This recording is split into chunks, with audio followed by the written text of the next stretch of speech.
Hello everyone. आपको brain को लेकर जितनी भी साइकोलॉजी आपने बना रखी है वो साइकोलॉजी में आज पूरी तरीके से चेंज करने वाला हूँ। अगर आपने ये सोच रखा है कि मेरा माइंड अब ग्रो नहीं कर सकता, मेरा ब्रेन अब ग्रो नहीं कर सकता, तो मैं ये आज गलत प्रूव करने वाला हूँ, वो भी साइंस के साथ। साइंटिफिकली फैक्ट मैं आपको बताऊंगा, क्योंकि ज्यादातर लोग समझते हैं कि जो इंटेलिजेंस बचपन में होता है वही पूरी लाइफ पर होता है, लेकिन दोस्तों न्यूरो साइंस ने इसे गलत प्रूव कर दिया है। ब्रेन को इम्प्रूव कैसे कर सकते हैं, इसको कैसे समझ सकते हैं, कौन सी चीजें ब्रेन पर इफेक्ट डालती है, ये सारी की सारी बातें अपन इस वीडियो में करेंगे। और ज्यादा नहीं, सिर्फ 3 पॉइंट आपको मैं बताऊंगा, वो पॉइंट मैं आपको समझाऊंगा, उसमें आपको समझ में आ जाए कि ब्रेन को आप किसी भी उम्र में चेंज कर सकते हो, चाहे आपकी उम्र 15 हो, 30 हो, 45 हो या 50 साल हो। तो पहले टॉपिक पर बात करते हैं न्यूरोप्लास्टिसिटी। न्यूरोप्लास्टिसिटी का मतलब है ब्रेन अपने कनेक्शन को चेंज करता रहता है। सिंपल एग्जांपल से समझो, अगर आप रोज मैथ सोल्व करते हो तो आपके ब्रेन के मैथ वाले न्यूरॉन्स स्ट्रॉन्ग हो जाते हैं। अगर आप प्रैक्टिस बंद कर देते हो तो वो कनेक्शन वीक हो जाते हैं। कैसे, मैं आपको समझाता हूँ। अगर आप आज परसेंटेज का क्वेश्चन सोल्व कर रहे हो और आप 1 महीने तक अगर परसेंटेज का क्वेश्चन सोल्व नहीं करते तो आपकी परसेंटेज का बेसिक भी वीक हो जाता है। इसलिए यूज इट स्ट्रॉन्ग। अगर आप इसे इग्नोर करोगे तो आप वीक हो जाओगे। इसलिए ब्रेन एक मसल की तरह बिहेव करता है। दूसरे पॉइंट की बात करते हैं, मेडिटेशन। 2011 की एक हार्वर्ड स्टडी की साइंटिस्ट ने 16 लोगों को लिया और उन्हें 8 वीक तक डेली मेडिटेशन करवाई। फिर उनका ब्रेन MRI स्कैन किया गया। रिजल्ट क्या आया वो मैं आपको बता दूं। हिप्पोकैम्पस बड़ा हो गया, मतलब मेमोरी इंप्रूव होने का सिग्नल मिला। दूसरा हो जाए अमेगडेला। अमेगडेला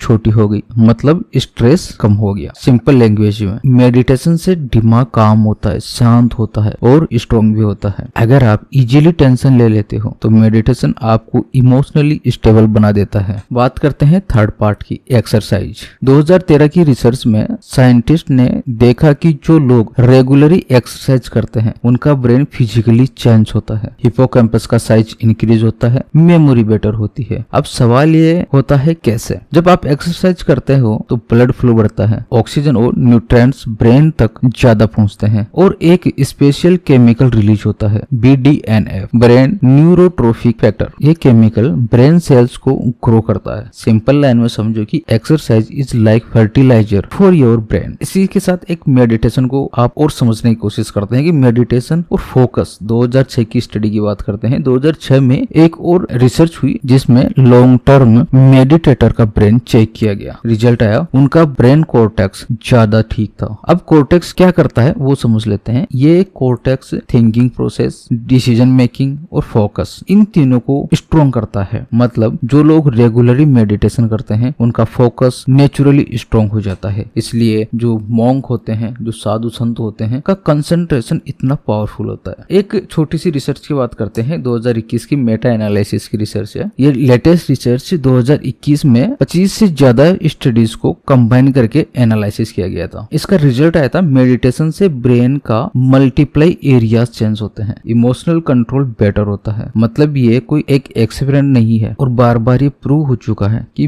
ब्रेन को कभी भी चेंज किया जा सकता है मेडिटेशन से, एक्सरसाइज से। तो दोस्तों अब क्लियर है कि ब्रेन एक फिक्स चीज नहीं है, आप उसे डेली इंप्रूव कर सकते हो। और 3 सबसे पावरफुल टूल है, लर्निंग, न्यूरोप्लास्टिसिटी, एक्सरसाइज जिससे BDNF जो आपको ग्रोथ मिलेगी, और तीसरा है मेडिटेशन जिससे फोकस और स्ट्रेस कंट्रोल होता है। अगर ये 3 चीजें आपने फॉलो करते हैं तो आपका ब्रेन लिटरली अपग्रेड हो जाएगा। तो दोस्तों अगर ये वीडियो आपको अच्छा लगा हो, पसंद आए तो चैनल को सब्सक्राइब जरूर कर लीजिएगा और कमेंट में बताओ आप कौन सा हैबिट आज से ही स्टार्ट करोगे।